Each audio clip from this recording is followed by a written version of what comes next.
ठाण्यातील उपवन परिसरात असलेल्या पुण्यश्लोक अहिल्याबाई होळकर यांच्या नावाने तयार करण्यात आलेल्या घाटावर अहिल्याबाई यांची प्रतिमा लावण्यात यावी तसेच या ठिकाणी त्यांची माहिती मिळावी अशी मागणी करत आज शेतकरी कामगार पक्षाच्या वतीनं निदर्शनं करण्यात आले। यावेळी शेतकरी कामगार पक्षाचे ठाणे जिल्हाध्यक्ष प्रसाद साळवी, ठाणे शहर अध्यक्ष ऋषिकेश तायडे तसेच आदी पदाधिकारी उपस्थित होते। करा पण जे अधिकारी बसले त्यांना बॉलिवूडच्या गाण्यांशिवाय इतर गाणे मला असं वाटत नाही कुठे दिसतात। ते 2 महिन्यापासून आम्ही आज पाठपुरावा करतोय। आज तुम्ही बघू शकता आम्ही मार्च महिन्यामध्ये हे पत्र त्यांना दिलेलं आहे। तरी पण त्यांना वारंवार त्यांच्याकडे पाठपुरावा करून पण त्यांना फक्त त्यांचं मनोरंजन फक्त कसं होईल, बाकीचं त्यांना कशाबद्दल काय पडलेलं नाही।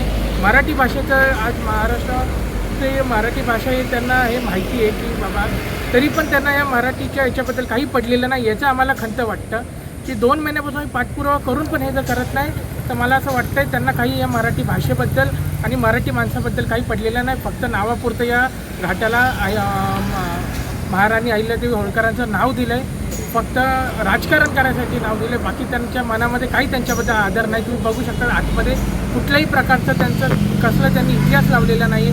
लोकांना कसं कळेल? आज तुम्ही बघू शकता की उपवन इथे यांनी जो इतका सुंदर जो हा घाट बनवलेला आहे, पण तिथे कसल्या प्रकारचं काही हे त्यांनी केलेलं नाही, याची आम्हाला खंत आहे। मागच्या 3 मार्च महिन्यापासून आम्ही मागणी करत होतो की अहिल्याबाई होळकर हे घाट आता इथे स्थापना आहे। चांगलं घाट आहे, आम्ही त्याला लोकांसाठी एक नाव, लोकांसाठी एक घाट झालं, सगळं काय झालं चांगलं आहे। पण अहिल्याबाई नाव दिलं आहे, मग फोटो कुठे?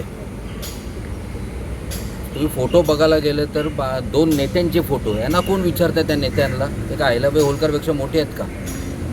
आणि ऑलरेडी 24/3/2025 पासून आम्ही मागणी करतो, आमचा सहकारी ऋषिकेश तायडे, आणि ते मागणी करून आम्हाला त्याचं राजकारण खरं करायची इच्छा नव्हती। आमची इच्छा होती महानगरपालिकेने प्रामाणिकप्रमाणे कायद्याप्रमाणे याचा फोटो लावा आणि हा फोटो हटून ना फोटो लावा। पण त्यांना वेळ का लागला कळलं। आज 300 वर्ष होऊन आज झाली तरीसुद्धा महानगरपालिका असू द्या या कुठल्याही त्यांना कोणाला जाग आली नाही।